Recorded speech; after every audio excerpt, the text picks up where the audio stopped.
"We have to sleep in one bed or we'll freeze.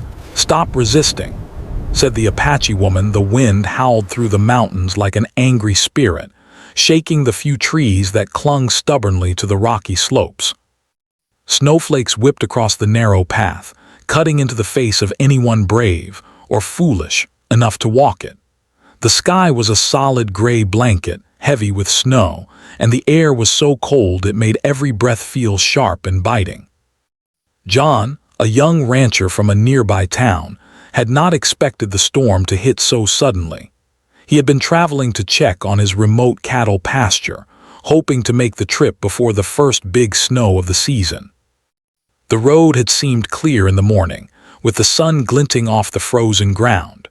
But now, with the storm closing in, the path behind him was invisible, and the world had become a blinding white maze. He pulled his coat tighter around him, the thick wool barely keeping the frostbite at bay. His fingers were stiff, his boots half filled with snow, and every step forward felt like moving through cement. The wind seemed alive, pushing against him with invisible hands, trying to throw him off balance. He realized with a sinking feeling that if he didn't find shelter soon, he would not make it through the night. That was when he saw the cabin. At first, it was nothing more than a shadow in the swirling white, barely distinguishable from the snow-covered rocks. But as he drew closer, he could see smoke curling from the chimney, a thin ribbon of gray against the endless gray sky. Relief washed over him so strongly that he almost stumbled. He quickened his pace, fighting the wind until the cabin was close enough to knock on the door. When the door opened, he froze for a moment. A woman stood there, tall and sturdy, with dark hair tied back in a practical braid. Her eyes were sharp, alert, and confident, and her clothes were simple but clearly well-suited for the cold. She looked at him for a long moment, taking in his shivering figure, his frozen hands, and the snow melting off his coat. "You're lucky you found me," she said, her voice calm but firm. "The storm is worse than it looks.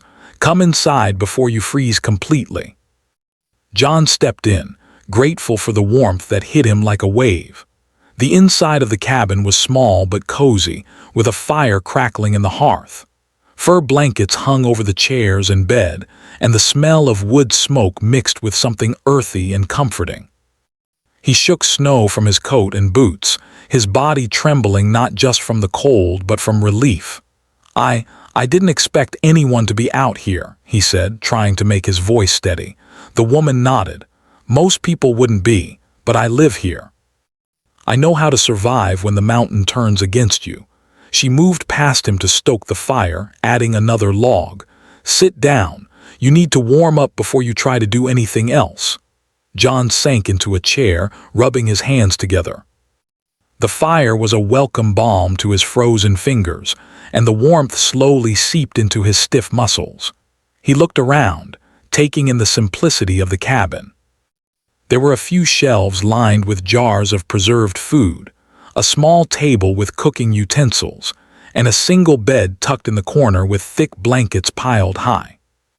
Everything spoke of practicality and careful preparation, a life lived in harmony with the harsh landscape outside. After a few moments of silence, the woman turned to him. "The storm isn't going to stop anytime soon. If you stay here, you'll be safe. But there's something you need to understand." John looked at her, curious but wary. "What's that?" Her gaze was steady.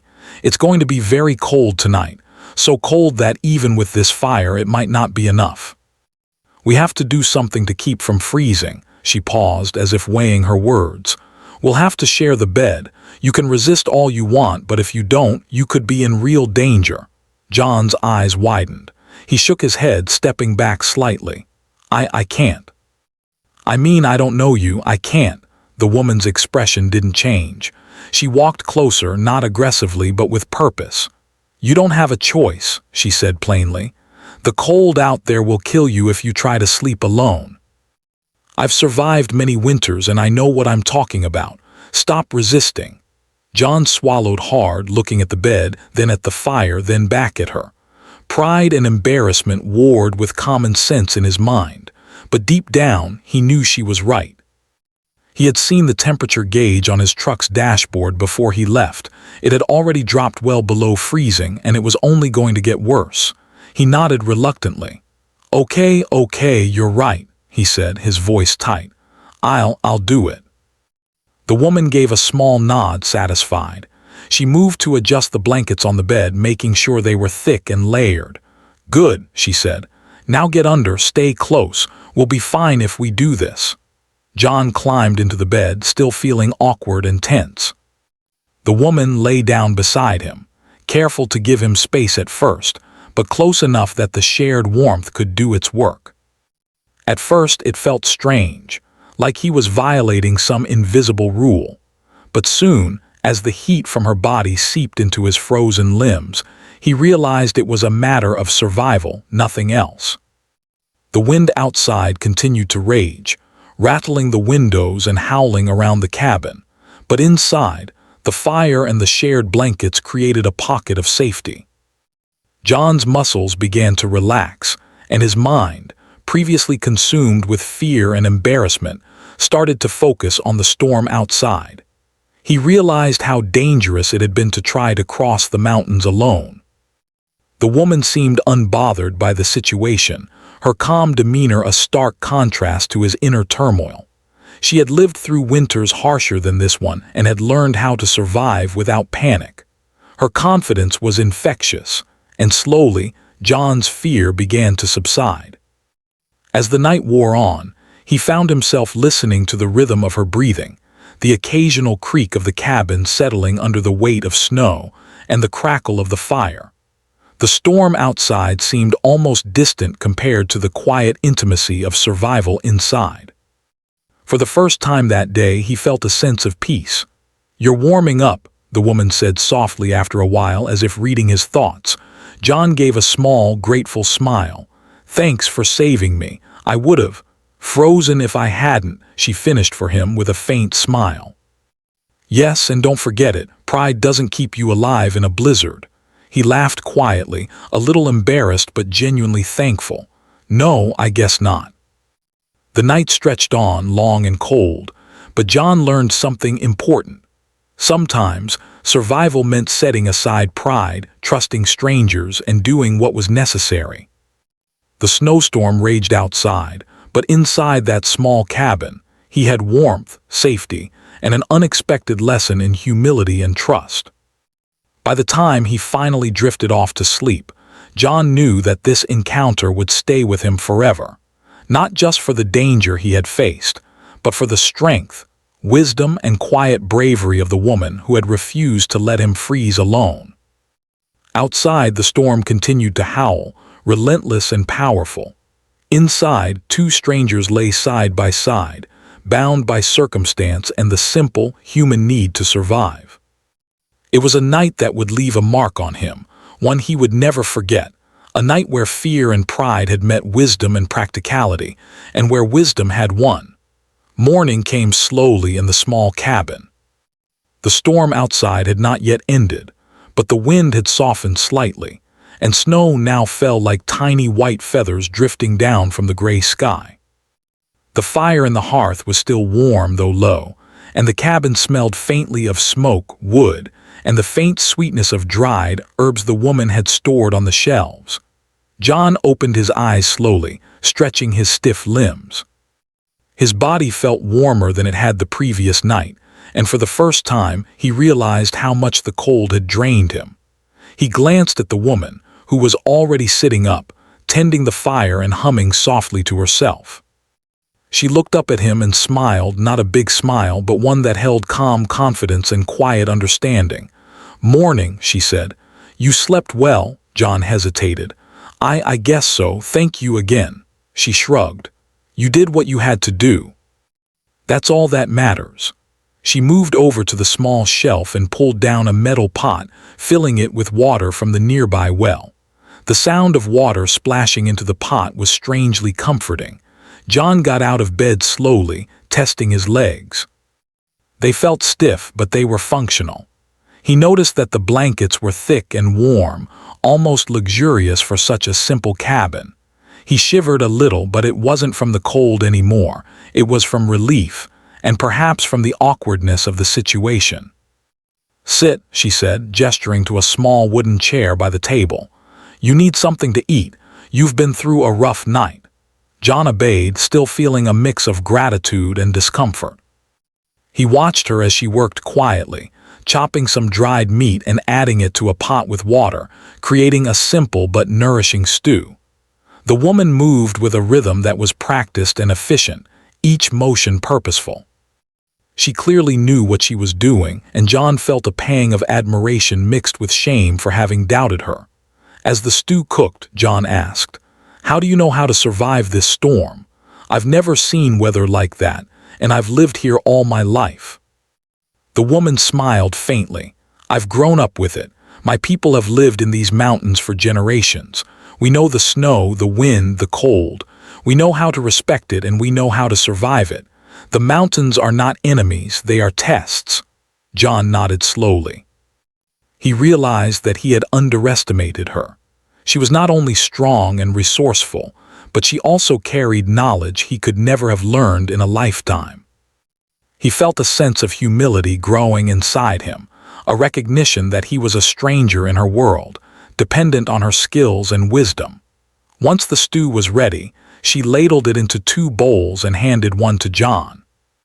The hot liquid steamed in the cold cabin, and he brought it to his lips, savoring the warmth and flavor. For the first time in hours, he felt nourishment, not just for his body but for his spirit. They ate in silence for a few moments, the only sounds being the soft crackle of the fire and the occasional gust of wind against the cabin walls. Then she spoke. "You don't have to pretend you're okay. You were scared last night. That's normal." John chuckled nervously. "Scared? I was terrified. I didn't know if I'd make it," she nodded. "And yet you survived. You made the right choice even if it wasn't easy. That's what matters. Fear is natural, but it doesn't have to control you." He looked at her, studying her face. There was no judgment in her eyes, only honesty and strength. He realized that for the first time, he was truly learning what it meant to trust someone, not blindly but carefully, observing their actions and seeing that they matched their words. After breakfast, the storm outside continued to rage, and the woman spoke again. "We can't stay inside forever. Eventually, we'll have to move. The snow will only get deeper and the wind stronger, but for now we wait. We conserve energy, we stay warm, and we watch." John nodded. He realized that patience was another lesson she was teaching him. In his life, he had been used to acting quickly, making decisions fast, and relying on his own strength. But here, in the mountains, patience and observation were just as important as courage. They spent the morning preparing the cabin for the storm.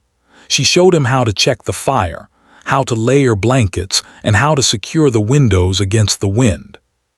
John listened carefully, realizing that every action she took was designed to protect them from the cold and keep them safe. Her knowledge was practical, precise, and earned through experience. As they worked, John began to ask questions about her life. He learned that she had grown up learning these skills from her family, that her ancestors had lived in these mountains for generations, and that survival was a daily practice, not just a reaction to danger. He asked her how she stayed calm in emergencies, and she explained that preparation, knowledge, and respect for the environment gave her confidence.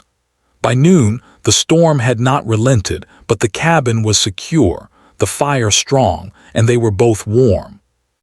John began to feel a strange sense of camaraderie with the woman. They had shared a dangerous night, and now they were working together to endure the storm. He realized that respect and trust were forming between them, not through words alone, but through shared experience. Later in the afternoon, John attempted to stand by the window and look outside. The snow had piled high, almost covering the small fence he had seen the previous day. He felt a pang of anxiety, realizing how isolated they truly were. But the woman was beside him, calm and steady, holding a lantern to help him see. "Don't worry," she said. "The storm will pass. It always does. You just have to wait it out and be prepared for when it does." Her calm reassured him more than he could say. He felt a strange mix of admiration and gratitude. She was not only keeping herself safe, but also taking responsibility for his survival. That realization made him feel a deep respect he could not ignore. As the afternoon wore on, the woman suggested they rest, but John was restless. He paced the small cabin, thinking about the night and the lessons he had learned. He thought about pride and stubbornness, about fear and survival, and about how quickly life could change when nature turned against you. The woman watched him quietly, finally speaking. "You're thinking too much," she said gently. "It's natural. But worrying doesn't change the outcome. Focus on what you can control, your warmth, your energy, your thoughts. That's all you have." John took a deep breath, realizing the truth in her words. For hours, he had been thinking about what could have gone wrong, about the dangers he had faced, and about how unprepared he had been. But now, with her guidance, he began to focus on the present, on what he could do to survive and learn from the experience. Evening began to fall, and the storm outside showed no sign of ending. The woman began to prepare another small fire, gathering kindling and making sure the cabin would stay warm through the night. John helped her, following her instructions carefully, and the act of working together created an unspoken bond between them. As night approached, she spoke again. "We'll have to sleep in one bed tonight just like last night. The temperature will drop and we need the warmth." "Are you ready?" John hesitated, feeling the same awkwardness he had felt before.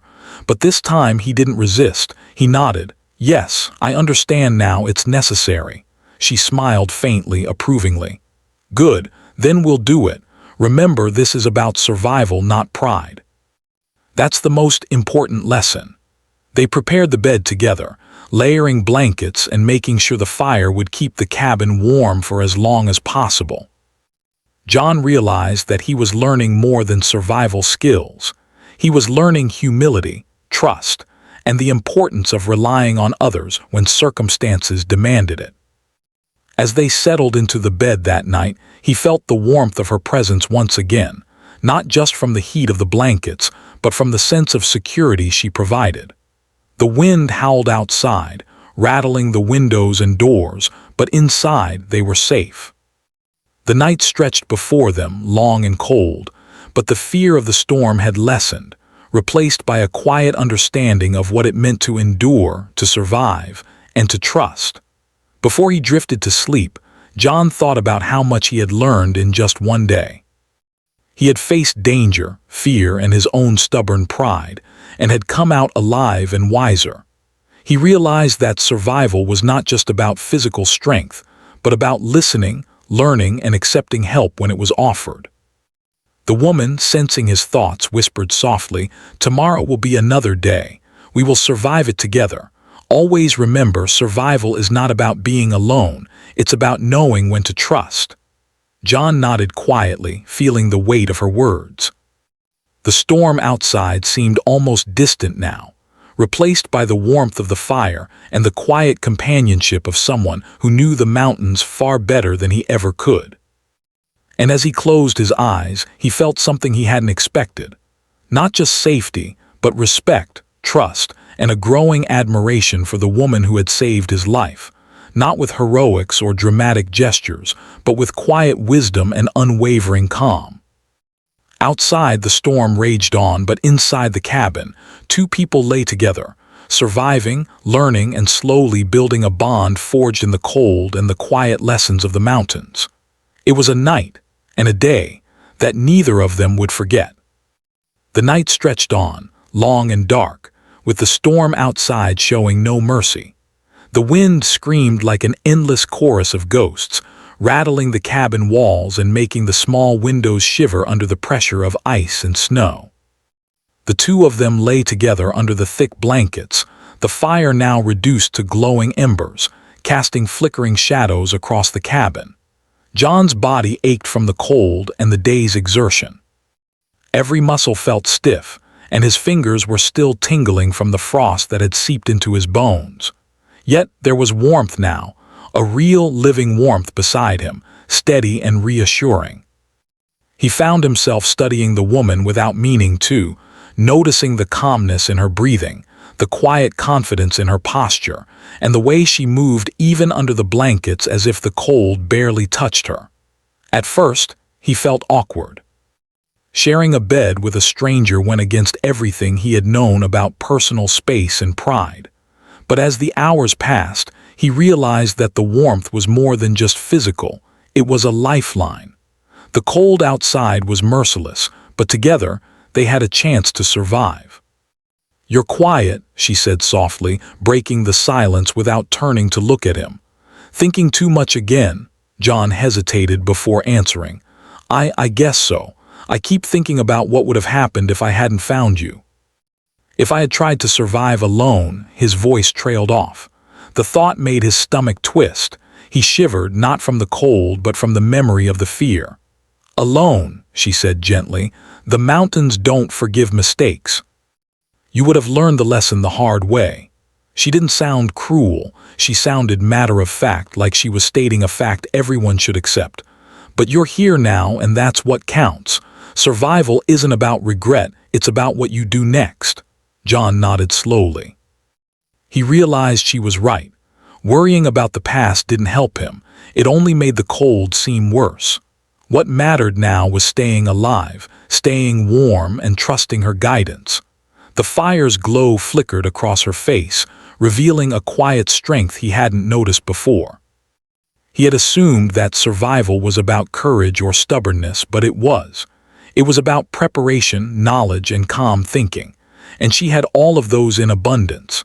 They lay in silence for a while, listening to the storm outside. Snow pounded against the roof in irregular bursts, and the wind sounded almost alive, moaning and whistling through the trees and rocks.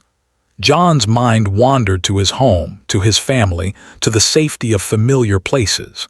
Yet, he had never felt such acute awareness of being alive. The danger was real, immediate, and undeniable. Every breath, every heartbeat, every small movement mattered. "I can't imagine living out here all the time," John said eventually, breaking the silence. His voice was low, careful. "It feels endless, lonely even." "Don't you ever get scared?" She turned her head slightly toward him. "Fear is natural," she said. "Even I feel it sometimes, but fear is not the enemy, it's a guide. It tells you what to respect, what to avoid, and what to prepare for. Living out here is not easy, but it teaches you things city life never will: patience, endurance, observation, and trust. Without trust, you won't survive a single winter." Her words made him think. Trust. It was something he had struggled with all his life. He had always relied on himself, on his own strength, on his own judgment. Yet now, lying in a bed with a stranger because he had no choice, he realized that trust could be a matter of life and death, and he had never felt it so clearly. Minutes turned into hours, and the cold persisted. John felt it creeping back into his body, despite the shared blankets and her proximity. He shifted slightly, and the woman adjusted without a word, moving closer to fill in the gaps where warmth had faded. It was not intimacy, it was survival, plain and simple, and John appreciated it more than he could explain. At one point he spoke again. I don't even know your name." She smiled faintly, a small, knowing expression. "Names don't matter when survival is the priority." "But if it makes you feel better, I'm Aeon." John repeated it quietly, testing the sound of it on his tongue. "Aeon, thank you, Aeon." Her gaze softened slightly, though she didn't look at him directly. "You're welcome, but remember, it's not about thanks, it's about action. Last night you did what was necessary. Tonight you're doing the same. That's all that matters." The night deepened, and John felt his eyelids grow heavy. Sleep was difficult to come by in such conditions, but exhaustion eventually took over. He drifted in and out, waking at intervals to the constant pounding of the wind and the occasional creak of the cabin. Each time, he was reminded of the storm's ferocity and of the importance of their small, shared warmth. Aeon remained awake longer than he did, moving quietly to tend the fire, adding logs carefully, adjusting blankets, and making sure nothing would compromise their safety. Her presence was reassuring, a constant reminder that experience and preparation could overcome fear. John watched her for a moment, admiring her steadiness and her ability to face danger without panic. At one point, he spoke in a hushed voice, almost afraid to break the fragile peace. How do you stay so calm?" She paused, looking at him briefly. "Because panic doesn't help. Knowledge does, preparation does, and knowing when to act and when to wait. I've faced storms worse than this. I've seen people freeze because they let fear take control. I won't let that happen to either of us, not tonight." Her words were simple, but they carried a weight that John couldn't ignore. He realized that calmness wasn't a gift, it was a skill, honed through experience, through hardship, and through necessity. And he felt a deep respect for her, not just as a helper, but as someone who had survived life's challenges with wisdom and courage. Hours passed, and the storm began to show faint signs of weakening. The wind's howls were still strong, but the rhythm was less frantic, the gusts less violent. Snow continued to fall, but it was lighter, drifting lazily to the ground instead of slamming against the cabin. John allowed himself a small sigh of relief. They were still in danger, yes, but the worst seemed to have passed. Aeon noticed his change in demeanor. "See," she said quietly, "the storm is tiring itself out, but we must remain vigilant. One wrong step outside and the cold can still kill. Don't forget that." John nodded. "I won't, I've learned my lesson," she smiled faintly. "Good, then you've learned something more than survival. You've learned patience, observation, and humility. That's just as important as staying warm."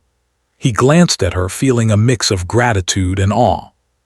For someone who had never trusted a stranger easily, he felt a connection, not romantic, but profound in its way. They were two people bound by circumstance, by necessity, by the shared experience of surviving a storm that could have ended everything for him. And in that bond, John found a strange sense of peace. The fire dwindled further, and the cold began to creep back into the cabin. Aeon shifted slightly, pulling the blankets tighter around them, ensuring John stayed warm. "Rest now," she said softly. "We have to save our strength for tomorrow. Survival isn't just one night, it's every action we take, every choice we make." John nodded, exhaustion finally overcoming him. As he drifted off, he thought about the lessons he had learned. Trust is vital, pride is dangerous, and courage is often quiet, found in actions rather than words. And most importantly, survival is never a solo journey. Through the long night, the storm continued outside, relentless but fading. Inside the cabin, two people lay together, not as friends, not yet as companions, but as allies in the face of nature's power. They had survived one night, and with knowledge, patience, and trust, they would survive the next. In the quiet moments between sleep and wakefulness, John realized something profound. Life could be harsh and unforgiving, but it could also teach lessons that no classroom, no book, and no city could ever provide. And sometimes, survival required humility, courage, and a willingness to rely on someone else. By dawn, John felt different. He was still exhausted, his body still aching, but his mind was clearer. The storm had forced him to confront fear, pride, and dependence, and he had come through stronger and wiser. And beside him, Aeon remained as calm and steady as ever, a living example of resilience, knowledge, and quiet strength. Outside, the snow continued to fall gently, covering the mountains in a soft white blanket. Inside, the cabin was warm, a safe haven in a world that could so easily take life away. John understood now that the lessons he had learned in these hours were more valuable than any he had learned in his entire life. And though they had not spoken much, though words were few and actions deliberate, a silent understanding had formed between them, a bond forged in the cold, in the storm, and in the quiet act of trusting another human being. It was a bond that neither pride nor fear could break, and it would guide him through the challenges that lay ahead. Morning arrived quietly in the cabin. The storm that had raged for hours the night before had finally begun to ease. The wind was still present, but it no longer screamed through the trees or hammered against the cabin walls. Snowflakes drifted gently from the sky, covering the world in a soft, sparkling white. The harshness of the previous night was fading, replaced by the calm stillness that follows a storm. John opened his eyes slowly, feeling the warmth of the blankets around him. For the first time in what felt like forever, he felt rested. His body was sore from the cold and the tension of surviving, but his mind was lighter. The fear that had gripped him the previous night was gone, replaced by a cautious sense of hope. Beside him, Aeon was already awake. She sat quietly, tending the small fire that had kept them alive through the night. Her movements were careful, practiced, and efficient. She adjusted the blankets, checked the condition of the firewood, and made sure that everything in the cabin was secure. Her calmness was almost mesmerizing. John watched her for a moment, struck by the quiet strength she carried, strength born from experience, patience, and knowledge of the mountains. "Morning," she said softly, noticing him awake. "Sleep well," John nodded. "I did, thanks to you." "I don't think I could have survived the night without your help." Aeon gave a small, knowing smile. "You did your part too.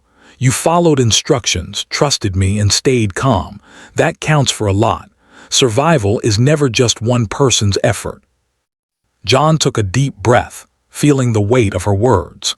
He realized that the experience of the storm had changed him in ways he hadn't yet fully understood. He had learned that survival wasn't just about physical strength or courage. It was about trust, patience, and the ability to stay calm under pressure.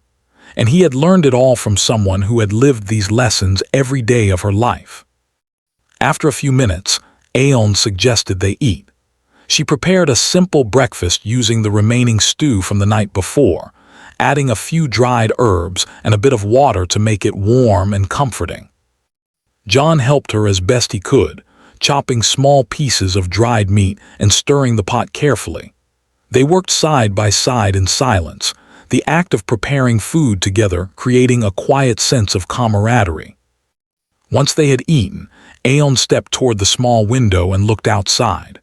The snow covered everything in a thick, unbroken layer of white. Trees were bent under the weight, the mountains glistened in the early sunlight, and the path they had tried to follow the day before was almost invisible. John joined her at the window, feeling a mix of awe and apprehension. The mountains were beautiful, yes, but they were also dangerous. He realized just how isolated they were. "We can't stay here forever," Aeon said after a moment. "The storm is easing, but the snow will make travel difficult. We'll need to wait until conditions improve before we can leave safely." John nodded. "I understand. I never realized how quickly weather could change like this. I thought I was prepared, but clearly I was." Aeon looked at him thoughtfully. "Preparedness isn't just about supplies. It's about knowing your limits, respecting nature, and being willing to adapt. You've done well. You've learned that." For the next few hours, they worked together to prepare for the day. Aeon showed John how to check the stability of the cabin, how to reinforce the door against strong gusts, and how to layer blankets to preserve heat. Each action was deliberate, practical, and designed to keep them safe. John absorbed every lesson, realizing that he had underestimated the wisdom and skill required to survive in such harsh conditions. As the morning passed, the two of them shared stories to pass the time. John spoke cautiously at first, sharing bits about his life as a rancher, his family, and his experiences in the town. Aeon listened attentively, asking thoughtful questions and occasionally offering insights from her own life in the mountains. She spoke of her upbringing, the lessons her family had taught her, and the ways in which she had learned to live in harmony with the land. The more they talked, the more John realized how much he admired her.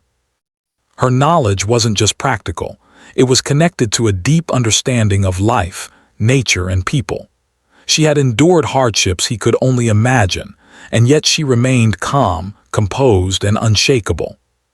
He felt a mixture of gratitude and respect that went beyond simple thanks. By mid-afternoon, the storm had mostly passed. The snow had stopped falling, and the sun occasionally peeked through the gray clouds, casting light across the frozen landscape. The world outside was quiet, almost serene, and the danger that had dominated the previous night seemed distant. Aeon suggested they step outside to assess the conditions. John hesitated, feeling nervous about the cold and the snow, but she reassured him. "We need to know what we're facing. The world has changed overnight, but knowledge is power. Don't be afraid. I'll guide you." Together, they stepped out into the snow. The air was crisp and clean, and the silence was almost overwhelming after the chaos of the storm. Snow crunched beneath their boots as they walked, and John was struck by the beauty of the mountains, their peaks glistening in the sunlight. Yet he also noticed the hazards, the hidden drifts, the slippery patches, and the weight of the snow on the trees. Every step required attention, focus, and respect. Aeon moved confidently, showing him how to test the ground ahead, how to recognize unstable areas, and how to conserve energy while walking through deep snow. John followed closely, grateful for her guidance. He realized that trust wasn't just about lying together to stay warm. It was about relying on someone's experience and judgment in every decision, big or small. As they explored the area around the cabin, John began to ask questions. "How do you know when it's safe to travel?" Aeon smiled faintly. "You watch the snow, the wind, the clouds. You listen to the forest and the mountains. You know that the weather can change in minutes, and you prepare for the worst while hoping for the best. You never rush. You never underestimate nature." John nodded, absorbing every word. He realized that his previous life, focused on speed, efficiency, and self-reliance, had not prepared him for this world. Here, patience, observation, and caution were more valuable than strength or pride. After a while, they returned to the cabin. Aeon suggested they rest for a while before planning their next move. John sank into a chair, feeling exhausted but more aware and alert than ever. The night and day had tested him in ways he had never imagined, and he felt a growing sense of humility and respect, not just for Aeon, but for the mountains and the forces of nature he had taken for granted. As they rested, John realized that he was learning more than survival skills. He was learning about human connection, about the importance of listening and trusting, about humility and patience. Aeon had not just saved his life, she had taught him lessons he would carry forever. By late afternoon, Aeon began to prepare a small fire and a simple meal. She moved with her usual efficiency, showing John once again the importance of planning and preparation.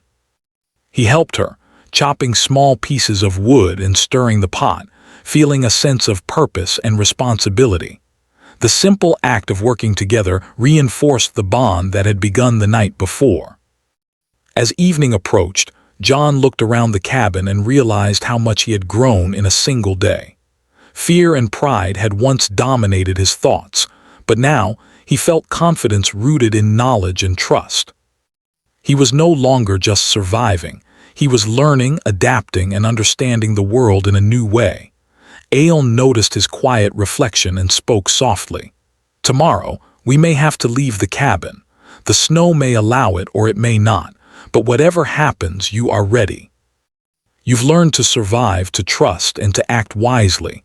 That is more important than speed or pride." John nodded, feeling the truth in her words. "I never realized how much I had to learn," he said. "Not just about survival, but about everything. Trust, patience, respect. I think I understand now." Aeon smiled faintly. "Good. That understanding will serve you as much as fire or blankets ever could." As night fell, they prepared the bed again, ensuring warmth and safety. John felt a sense of calm he had never known before. The storm had passed, but its lessons remained. He realized that survival was not just about enduring the elements. It was about learning, growing, and appreciating the strength of others. Outside, the mountains were quiet under the fresh snow. Inside, the cabin was warm, safe, and filled with the quiet bond of two people who had faced danger together and emerged stronger. John understood that this experience had changed him forever, and he felt a deep sense of gratitude and respect for Aeon, whose knowledge, courage, and calm had made it all possible. That night, as he drifted off to sleep, John felt something he had never felt before. Not just warmth, but safety, understanding, and trust. The mountains were still formidable, the snow still deep, but he was no longer afraid. Together, he and Aeon had survived, and together they would face whatever came next.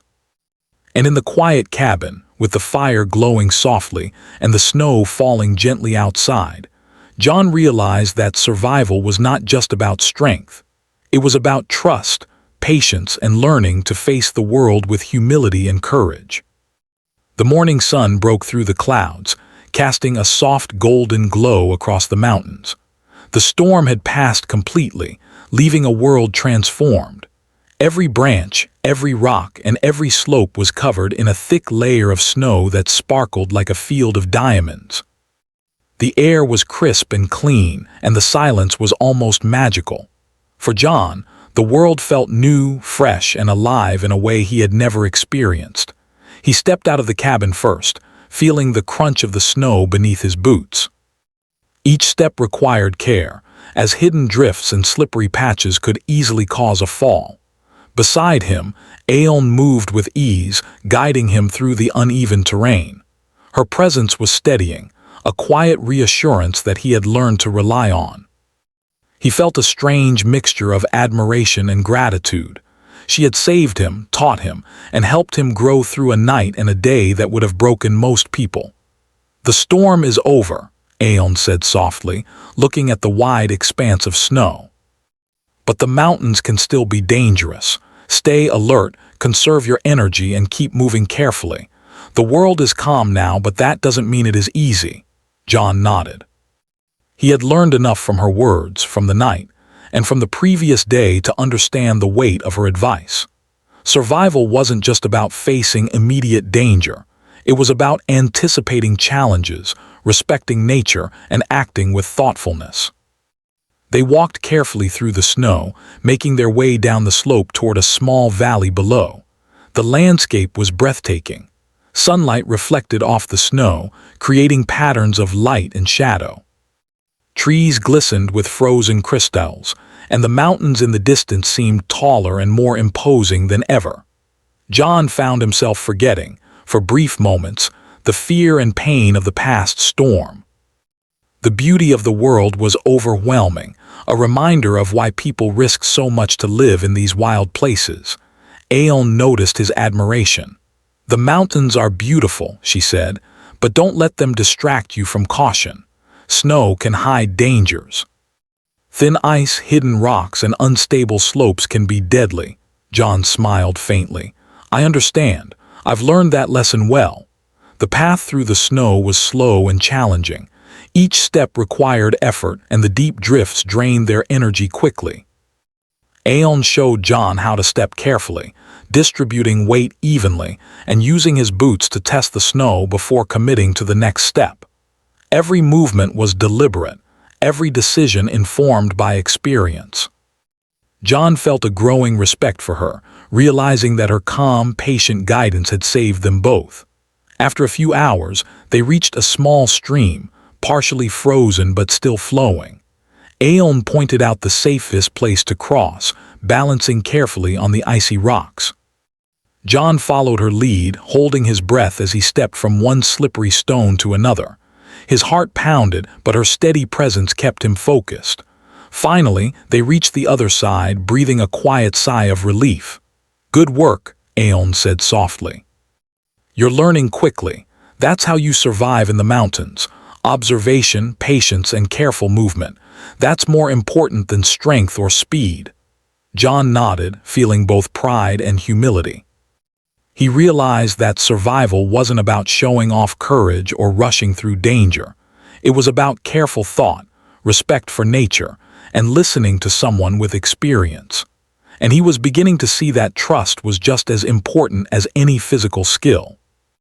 As they continued their journey, they encountered fallen trees and drifts so deep that John had to dig his feet out carefully with each step.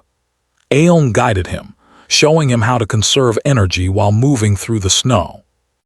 She pointed out subtle signs of danger, weak branches, thin layers of ice, and areas where the snow had drifted unevenly. John absorbed every detail, realizing that this knowledge could one day save his life, or the lives of others he cared about. Around midday, they reached a small clearing where the sun shone directly on the snow, warming the air slightly. They paused here to rest, catching their breath and drinking water from a small container Aeon carried.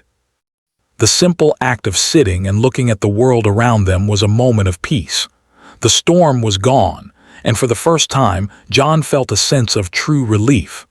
"I never knew the mountains could be like this," he said quietly, gazing at the distant peaks. "Terrible one moment, beautiful the next," Aeon smiled faintly. "That's nature, always changing, always teaching. You respect it and it gives you life. You ignore it and it takes it away. Remember that." John nodded. He had learned that lesson in the cold, in the dark, and in the quiet moments of trust.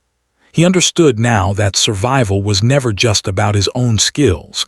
It was about learning from those who had lived and adapted before him. As the day wore on, they continued moving, following a path Aeon recognized from memory. Snow covered the landmarks, making navigation difficult, but her knowledge of the mountains allowed them to find their way. John marveled at her skill, realizing how much he had relied on her guidance. The experience had changed him, teaching him humility, patience, and the value of careful observation. By late afternoon, they reached a small ridge that overlooked a distant valley. The snow below was deeper, and the path would be more difficult, but the sight was breathtaking. Sunlight glinted off the mountains, creating patterns of light and shadow across the frozen landscape. John felt a deep sense of awe. Despite the danger, the cold, and the exhaustion, he realized he had never felt more alive. Aeon turned to him. "We should rest here for a while before moving down. The valley below will be difficult, but we need to make it safely. Don't rush. Take your time." John nodded, grateful for her patience.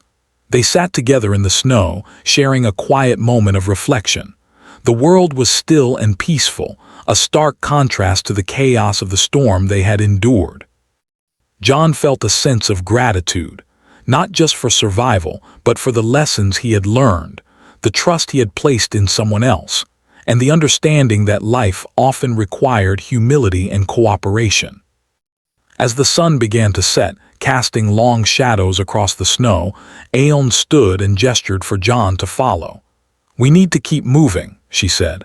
"The valley is still deep, but we can make it if we stay careful." John rose, feeling the stiffness in his legs but also a newfound determination. He followed her down the slope, paying attention to every step, every sound, and every subtle change in the terrain. He felt more aware of his surroundings than ever before, and he trusted Aeon's guidance completely. The descent was challenging. Snow drifts slowed their progress, and hidden ice made each step precarious. John felt the strain in his muscles, but Aeon's calm presence kept him focused. They moved slowly but steadily, each careful step bringing them closer to safety. By nightfall, they reached the edge of the valley, where the snow began to thin and the terrain leveled out. The danger of the storm was behind them, and John felt a sense of triumph mixed with exhaustion. He looked at Aeon, realizing that he had come to rely on her guidance and wisdom in ways he had never expected. "You did well," Aeon said softly, noticing his expression. "You've learned more than just survival. You've learned patience, observation, and trust. Those lessons will stay with you." John nodded, feeling a deep sense of gratitude. "I can't thank you enough," he said. "You saved my life, taught me more than I could have imagined, and I'll never forget this experience." Aeon smiled faintly. "Remember, it's not about thanks. It's about knowing how to act, how to survive, and how to respect the world around you. You've done that, and that's enough. They found a small shelter for the night, a cabin used by travelers during harsh winters. Inside, they built a small fire and settled down, exhausted but safe. The warmth and safety of the cabin felt different now, earned, not given. John realized that every step, every decision, and every lesson had led him to this moment. He had faced fear, relied on someone else, and learned to respect both nature and human wisdom. As they sat quietly by the fire, John reflected on everything that had happened. The storm had tested him physically, mentally, and emotionally. It had forced him to confront fear, humility, and the value of trust. And through it all, Aeon had been there, not just as a guide, but as a teacher, a protector, and a model of strength and patience. The night passed peacefully, and in the morning they prepared to leave the valley. John felt a sense of confidence he had never known. He had faced the storm, survived, and learned lessons that would stay with him for a lifetime.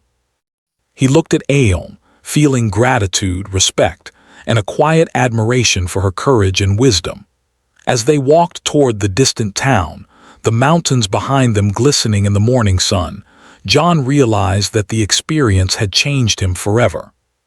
He had learned that survival was never just about strength. It was about trust, patience, respect, and the willingness to learn from others. And most importantly, he had learned that even in the harshest conditions, human kindness and knowledge could make the difference between life and death. By the time they reached the first signs of civilization, John felt a deep sense of accomplishment. He had faced the storm, survived the cold, and learned invaluable lessons about life, trust, and resilience. And as he turned to thank Aeon one last time, he realized that the experience had given him something far more valuable than warmth or safety. It had given him understanding, respect, and the knowledge that survival was as much about the heart and mind as it was about the body. Aeon gave him a small nod. "Remember what you've learned," she said quietly. "Respect the mountains, respect the people who guide you, and respect yourself. That's the greatest lesson of all." John smiled, feeling a mixture of gratitude and awe. "I will, I promise." And as they parted ways, John walked forward with a new sense of purpose. The storm had passed, the mountains were behind him, and the lessons of survival, trust, and humility would remain with him forever. The world was vast, unpredictable, and sometimes dangerous, but he was no longer afraid. He had learned to respect it, to learn from it, and to face it with courage, patience, and trust.